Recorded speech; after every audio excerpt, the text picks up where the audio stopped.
Yang kami hormati wabil khusus Ibunda Kepala Sekolah SMP Negeri 3 Cisauk, Ibu Haja Ratna Siminat NPD. Yang kami hormati Bapak Wakil Kepala Sekolah, Bapak Ina Ayana, Bapak dan Ibu para PKS, Bapak dan Ibu Dewan Guru yang semuanya sama-sama kita muliakan. Anak-anakku sekalian yang amat kami cintai dan yang amat kami sayangi, dan hadirin yang berbahagia.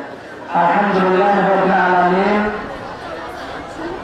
segala puji bagi Allah, senantiasa kita panjatkan dan kita mengajarkan bahwasanya pada kesempatan hari ini kita ditakdirkan oleh Allah Subhanahu wa Ta'ala berkumpul di tempat yang lapang ini dalam rangka memperingati Maulid atau hari lahirnya Nabi besar kita Muhammad Sallallahu Alaihi Wasallam.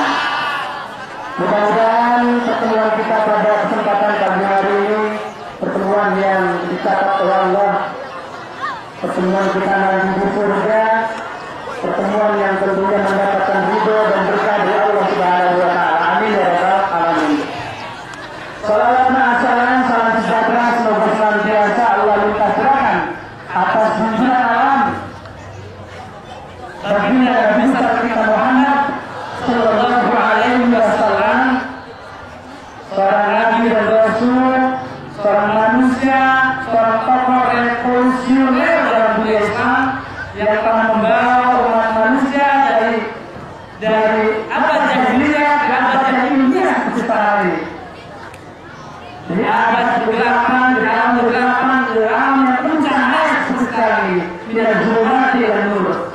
Mudah-mudahan kita semua yang hadir di sini pada hari kiamat nanti kita akan bersama-sama mendapatkan satu naungan, satu pertolongan, satu syafaat penuhnya dari Nabi Muhammad Sallallahu Alaihi Wasallam. Amin ya rabbal alamin. Anak-anak sekalian, nanti pada hari kiamat, ya kemarin diprediksi oleh orang-orang yang awam, orang-orang non-muslim, dengan angka keramat tanggal 12 bulan 12 tahun 2012 terjadi kiamat.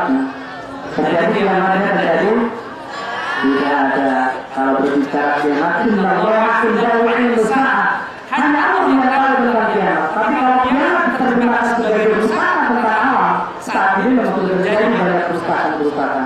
Nanti pada hari kiamat di satu pada yang sangat luas di akhirat nanti, namanya pada masal, di mana pada saat itu manusia berjalan dalam lautan air mata, menggapai-gapai tapi tak tergapai, memohon pertolongan. Pada saat itu ada satu naungan yang diberikan di hadapan kita dan syafaat turunnya dari Nabi Muhammad Sallallahu Alaihi Wasallam. Anak-anak sekalian, tadi sudah sebagian sudah disampaikan oleh kita Bapak Sujai. Kenapa kita harus memperingati hari lahirnya Nabi besar Muhammad Sallallahu Alaihi Wasallam? Dalam satu kalimat tadi disampaikan, "Man azama maulidan Nabi Sallallahu Alaihi Wasallam faqad ahya al-Islam." Siapa orang yang mengagungkan hari kelahiran Nabi besar Muhammad Sallallahu Alaihi Wasallam, maka orang itu adalah sesungguhnya telah menghidupkan Islam. Jadi kita pada hari ini seolah-olah mensiarkan Islam. Kita tidak bisa bayangkan kalau seandainya saat ini kita tidak memperingati hari lahirnya atau hari Maulid, kemudian tahun berikutnya kita tidak peringati, kemudian tahun berikutnya lagi kita lupakan. Ini nanti bukan hal yang tidak mungkin pada generasi Islam di masa-masa yang akan datang. Mereka tidak tahu hari kelahiran Nabi besar Muhammad Sallallahu Alaihi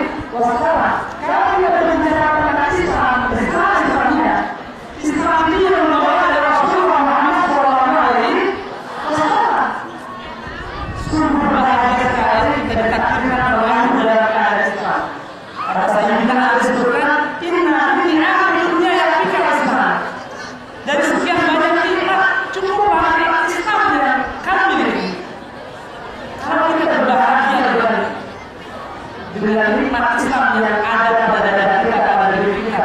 Kita tidak ingat pada orang yang bawa risalah Islamiyah. Siapa yang bawa risalah Islamiyah? Yaitu Rasulullah Muhammad SAW. Beliau lahir tanggal 12 Rabiul Awal tahun gajah, tahun fil. Kita mohon kepada Allah mudah-mudahan tidak hujan terlebih dahulu karena kita sedang memperingati hari-hari Nabi Muhammad SAW. Ya Allah, tolong tangguhkan hujan terlebih dahulu karena saat ini kami sedang memperingati hari-hari Nabi Allah. Ya, saya kita bacakan.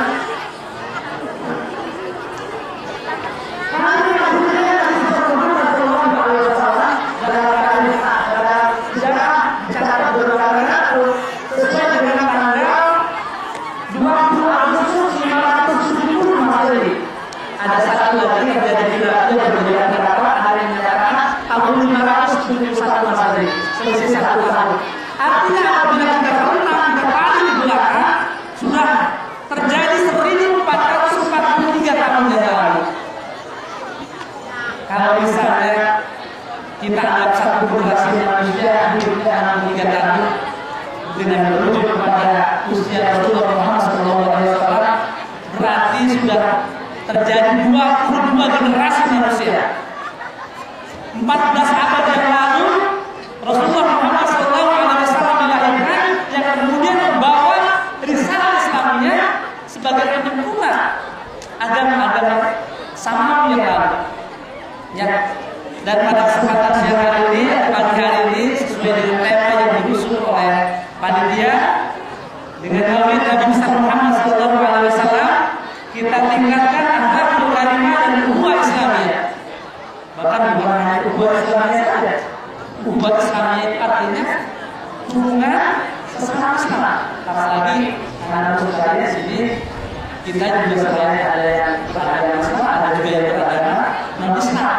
Kita bisa saja nanti ukhuwah selain ukhuwah Islamiyah ada ukhuwah masyarakat, hubungan antar manusia. Bahkan nanti lebih luas lagi, Islam itu memang universal.